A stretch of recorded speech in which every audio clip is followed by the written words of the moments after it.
दुनिया में हर इंसान की अपनी एक पहचान है। खोजने पर आए तो पता लगाया जा सकता है कि कौन व्यक्ति कहाँ पैदा हुआ था, कहाँ पला बड़ा और उसके परिवार में कौन कौन है। लेकिन अमेरिका के डलास की रहने वाली लॉरी एरिका रफ्फ की कहानी आम लोगों से अलग थी। लॉरी केनेडी ने बलाक रफ्फ से शादी की तथा दोनों डलास में बस गए। काफी सारे मिसकराज होने के बाद 2008 में लॉरी ने एक बेटी को जन्म दिया। सब कुछ ठीक चल रहा था कि लॉरी की जिंदगी में अचानक एक तूफान आ गया।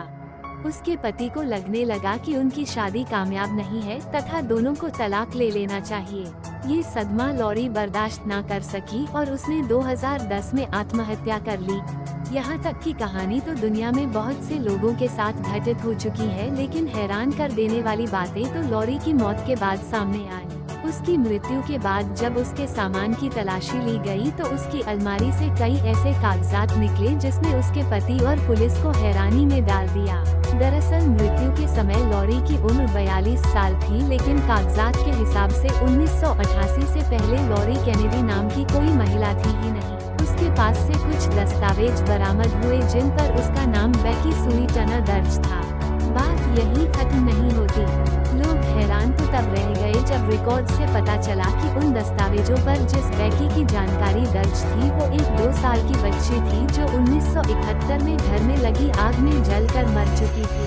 अगर बेकी मर चुकी थी फिर लॉरी कौन थी, कहां से आई थी? इन सवालों का जवाब किसी के पास नहीं था। 2016 तक लॉरी पुलिस की फाइलों में एक रहस्यमयी केस बनकर पड़ी रही, लेकिन इसी साल लॉरी के रहस्य से पर्दा उठ गया। लॉरी के केस की तहकीकात कर रहे सोशल सिक्योरिटी एडमिनिस्ट्रेशन के इन्वेस्टिगेटर जॉय वेलिंग को 2015 में एक फोन आया। ये फोन न्यूक्लियर फिजिसिस्ट तथा फोरेंसिक जेनेलॉजिस्ट कॉलिन फिट्जपैट्रिक का था। दरअसल 2013 के बाद जब लॉरी की कहानी अखबारों में छपने लगी तब से कॉलिन ऑनलाइन ही इस केस की छानबीन में जुटे हुए थे। कॉलिन ने जॉय को बताया कि उन्होंने लॉरी के डीएनए से उसकी फैमिली हिस्ट्री निकाल ली है, जो फिलाडेल्फिया में रहती है।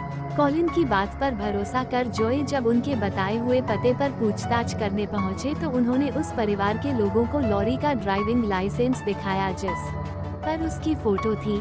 लाइसेंस को देखते ही परिवार के एक सदस्य ने चीखते हुए कहा कि ये तो किम्बली है।